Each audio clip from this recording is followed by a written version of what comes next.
What's up, everybody? Welcome back to another deck analysis for Zero to Hero. This time it's week 4 with my boy Midoriya. If you guys didn't see the live stream, that's because my internet didn't work. But the whole VOD is over on the YouTube channel. I will leave a link to that in the description down below.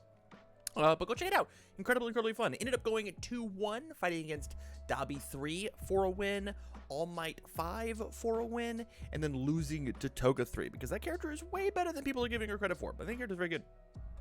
But anyways, what this is we're going to take it, we're going to go through and look at the deck that we made and crafted, and kind of just give like my quick little opinions, as opposed to doing like a regular deck profile. I kind of want to analyze how the deck is, and I want to go over my tier list over here on the side. Cards that overperformed will go at the top. They did better than I expected. The good cards are the cards that were good. The fine cards are the cards that were fine. The bad cards were the cards that were bad. The Tam is bad category is the I think that this card has more potential than I was able to produce with it. Maybe I made some poor choices or bad lines, and things I want to try again. And then didn't see is like classically, you know, I can't judge the value of the card because I didn't get to see it very much. So let's talk about Midoriya first. Midoriya was very good. I almost want to put him in the overperform category. I think that this character, after having played him for the entire event, having played him with the cards that I was forced to play, right, the cards that I chose to play, I think this character is good. I don't know if he's any better than that. He might be like good minus, you know, I'm excited to see what I can do with a full-powered Midoriya deck, because this wasn't it. But there's something about this character that is really interesting. Man, it was really cool having 4 cards in my card pool, discarding a card, and then drawing 4 cards. Like, it felt very strong. And so and he's currently one of the only characters that can utilize St. Louis Smash, which is essentially take another turn. So very cool. But we'll move on from there.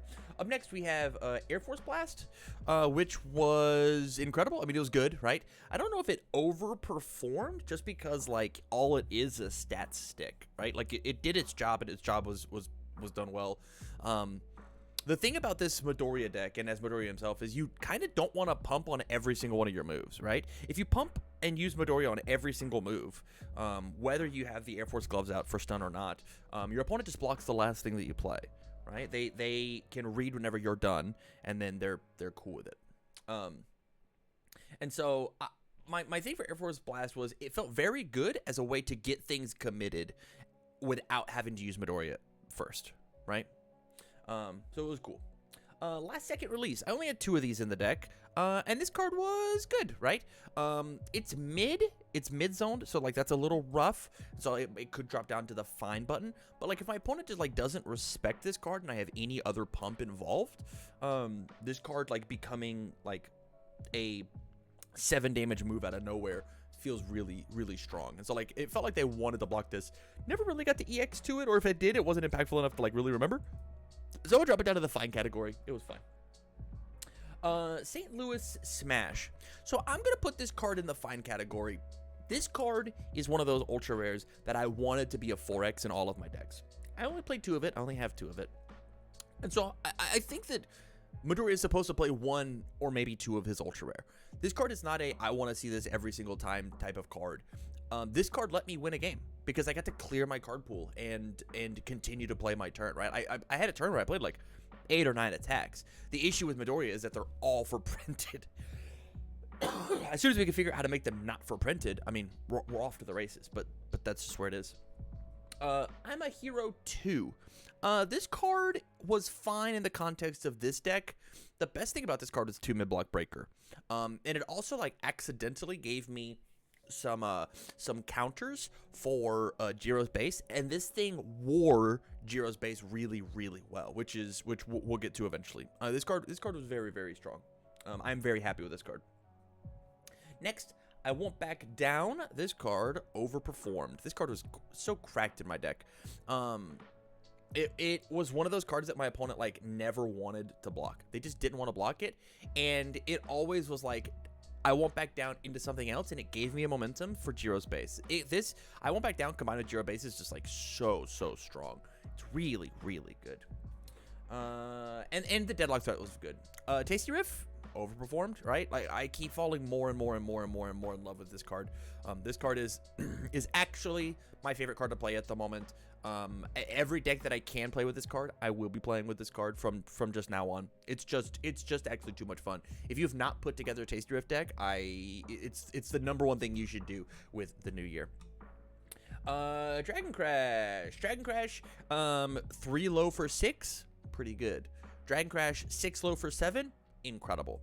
This card was good. It's just a stats stick. It's really neat to just like it's good. It's just a stat stick, right? It's the same idea as Air Force Blast. If these cards had card text and still had the text on them, obviously they're overperformers, right? It's the reason they have the stats on them that they do. But like, it's fun. Dragon Impact. Dragon Impact was good. Going Air Force Blast into Dragon Impact into Dragon Crash is incredible. Or even honestly, Air Force Blast into Dragon Impact, discard a card with Midoriya, draw 2, use Dragon Impact, pick back up my Air Force Blast to draw an additional attack. Very, very good. To the point where I could see more people under the all or life symbol play this package more often, truthfully, right? Being able to relift that attack with Dragon Impact was really good. And Midoriya, if I wanted to, got around the this move is slow clause. Or sometimes my opponent just like blocked Dragon Impact and then couldn't block the Tasty Rift that came afterwards. It was pretty good. And then Hula Hoop. Hula Hoop was fine. It wasn't bad. My big thing is I had these cards that really wanted to be played early, right? Like Dragon's Impact, even though it was the one of, took up the second card slot, which meant Hula Hoop didn't do the things that I wanted it to do. It wasn't a 4 mid for 7 most of the time because it can only be played as a 4 mid for 7 on the second one. Otherwise, it's a 3 mid for 4, which is bad. This card probably should have been something else. I think I was only playing, like 3 Air Force Blasts. I probably should have just had it at the 4 Air Force Blast and 2 Hula Hoops instead of the 3 and 3 split, truthfully. But yeah, this is probably where I'm at. This might be like a Tam is bad thing, and I didn't prioritize Hula Hoop as opposed to like other cards, right? But like playing Air Force Blast in the Tasty Riff was probably better than Air Force Blast into Hula Hoop in the Tasty Riff, you know? And those are the lines that I would be taking instead. So I'm gonna leave it in the bad category, because I think that the card would move up to fine if I would have played it at the correct numbers, which is 2 of this and then 4 Air Force Blast. We'll move on to the assets. Gyro's Base. Overperformed. I've not been a fan of this card. I'm like, oh, discard a momentum just to get 2 applause counters. Who cares about that? Tasty Riff cares about that. Tasty Riff cares about that a lot. Tasty Riff is a huge proponent of you just having 2 counters to go build yourself a 1 diff and not a 0 diff. It really does make a world of difference.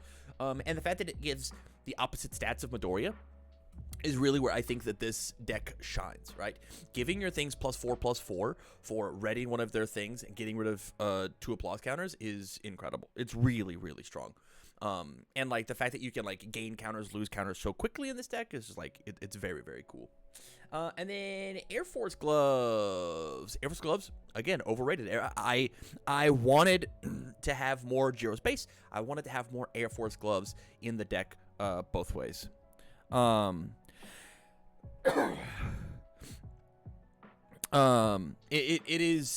It's very, very good. It was just very, very good. Didn't get to use Deadlock one time.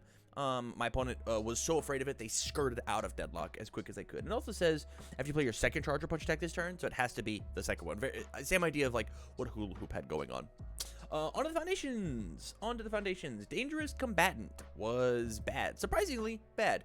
My opponent just like didn't really have a bunch of committed resources. Either I had to use Midoriya to re-ready them, or my opponent wasn't committing things in order to let me re-ready them for Midoriya, right? Like there was something about that. It's possible, again, same with Hula Hoop, that the Tam is bad situation was going on.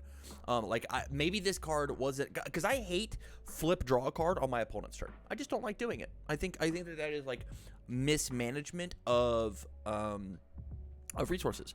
Why would I get a fake resource on my opponent's turn that why would I draw my opponent's turn when if they pass and I don't block whatever, I just draw those cards anyways. I flipped my foundation for nothing. I want to draw on my turn because that's a resource I wasn't going to have either way. I was going to have throughout the game. So like maybe it's a Tam's bad situation when it comes to what this Midoriya deck was wanting to do. And so there's that. Now we got a bunch of one-ofs, right? Like Zoom. Zoom was probably in the didn't see category. There was one time where I got to use its ability. I think it was on like my last attack turn of the game, and it was fine. It was fine. It's probably fine. But I'm gonna put it in the didn't see category. It was a one-off. I don't think that it had really anything going on for it. Up next we had Floating Around My Babies. This card's good. This card's always been good. This card is my character is now +3/+2 for readying a foundation because I don't care about the cards in my discard pile. I just don't. The only way that I care about them is with Tasty Riff. Tasty Riff cares about it, but pretty much everything else does not. Up next is, where's this card? Body Rejuvenation. Another one of those didn't sees, right? I didn't play it onto the field. It didn't really matter what like occurred with this guy. It was fine. Air Force Style. This card is probably one of the biggest things about this deck that you have to play this card out of 4 of. This takes up 4 slots because your character is re-readying their cool foundation is such a high cost because it essentially says like you anti-stun them 1 for the turn. Like you unstun them in order to get some stats on this one. This card says that didn't happen. I just got my stats for free for flipping the foundation. If there's ways to unflip this or remove this and then bring it back or any way that I can reuse Air Force Style, it feels really, really good. Did not use the after they play a keyword ability 1 time because the best keyword ability that like normally gets played is like Stun or EX or Breaker, right? And I can't really afford to commit a foundation in order to make those things happen. Yeah, I just can't really do that. Hot Pursuit. Where you at? Hot Pursuit. After the card leaves your hand due to your rival effect, gain 2 health. Didn't happen. After your rival blocks commit a foundation, this card was good. This card is good. It's like the poor man's version of what Air Force Style is wanting to do. Although, put it back on the bottom of their deck, so debuild them a foundation versus they commit a foundation is not that great under versus things like the good symbol, where like there was one game versus All Might 5, you'll have to go watch it, where I had to fight through on like turn 2. My opponent built 4 keeping Aerie safe. What is my stun deck supposed to do against that? The answer was not very much. Multitasking. This card was bad. I never wanted to ready a card for 1/1. They had to have gone to 0 cards in their hand for me to ready a thing for 1/1. And it just didn't happen, right? Like, people are good enough at the game to, like, respect what multitasking does. And I didn't have enough stun to commit those resources down. This card was not good in my deck. I've seen people throw this in Life Toga 3, which I think is really cool and interesting. I wish that I had put this guy, it was a 3 of. I wish I just dropped it down to a 1 of and tried to find literally any other card. A 0 diff would have been better. A blank 0 diff would have been better than what multitasking was giving me, especially with a poor block. Sulfur Edition, again, overperformed. It in tandem with Hot Pursuit, in tandem for defense disruption, and then it in tandem with Jiro's base Tasty Riff in order to develop those counters. Even I Am a Hero 2 in order to develop those counters and then make my Tasty Riffs be more potent. My Jiro's base actually get to swing some moves. And I did threaten someone with the game, with the I win the game from I'm a Hero 2.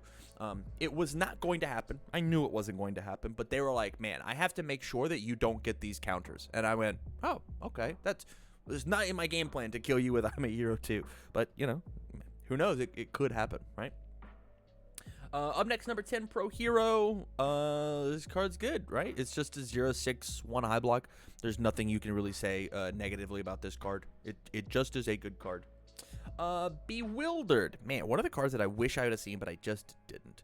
I think this card is good. It's a 1 of in my deck. It's just like a little bit of defense in order to stave off some stuff. Pretty good. Dance Routine. I'm so sold. I'm so applause counterpill. The Dance Routine was so cool. It said that when my hula hoops were only dealing 4 damage, they still had value, right? This card said that my moves got to be faster than normal, so my Jiro's base got to pump them, right? This card was playable, committed, speed hate. This card drew cards. This card did it all. This card is the only reason I think Midoriya was working as well as he did, is because I would play I Won't Back Down and have a dance routine on the board. And I look at my opponent and say, if you block, I get 2 counters and I draw a card. If you don't block, I get 1 counter and I draw a card. What do you want to do? And they go, oh, then I won't block. And I go, cool. I have Jiro's base out. You gave me 3 counters because I'll discard the momentum and then grab 2 more counters. Incredible. Incredible, incredible, incredible. Surprising skill. This card was good. It's as good as a 0-5 anti-stun piece can be. The 4-mid block, I don't think came up. Go back and watch the VOD. It's been a couple days. But it was good enough. It was good enough. Dragon Power. Oh, Dragon Power. Overperformed. I think it was like the only reason that like my Air Force Blast Dragon Crashes felt even remotely scary to begin with. Of just like, oh, I have to pump a lot of speed onto these things in order to make my opponent feel like they're not supposed to block my 6 damage moves, right? These were my big ones. I want to hit you for 6. And so like I just needed the speed.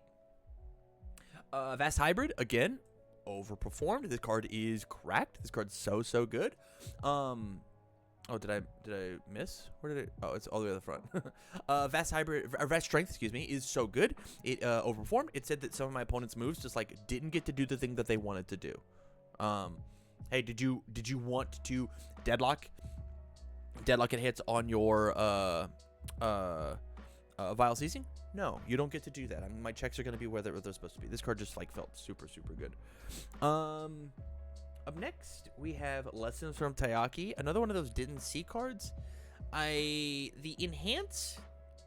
top enhance is bad, and the bottom enhance is really cool. And I wanted to be able to like play. I wanted to be like my version of the Vast Strength Ryukyu form of like, I'll play Dragon Crash, I'll play Dragon Impact, I'll discard with Midoriya, I'll play Dragon Crash, I'll enhance on Lessons from Taiyaki, pick up my Dragon Impact, play Dragon Impact, pick up my Dragon Crash, play Dragon Crash. Like, this card has that potential if my opponent goes to 11, like a fair version of that.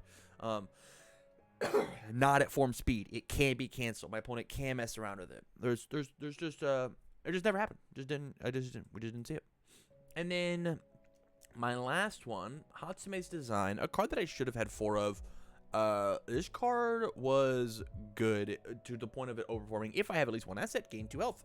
I'm playing 4 assets, and I should have been playing more. I should have been playing like 1 more of each of those assets if I could get away with it. They were incredibly, or at least 1 more Jiro space. They were incredibly potent. They were really strong. And so like the commit for -2 speed, incredible. The flip for the +2 health was also great. It was also very good. Overall, I am excited that I played this deck like a lot. I'm really excited to play this deck because it was an incredible way to show me what Tasty Riff Midoriya can do. I'm really happy with how this deck goes, and I'm excited to see what like a fully powered, fully fledged version of this deck looks like.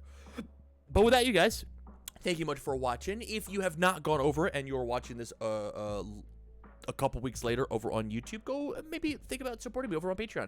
Get all these deck analysis early, as well as the deck building and the pack openings early, and put your voice out there. Who do you want me to play next? Let me know over on my Patreon. With that said, thank you much for watching, you guys, and as always, I wish you well.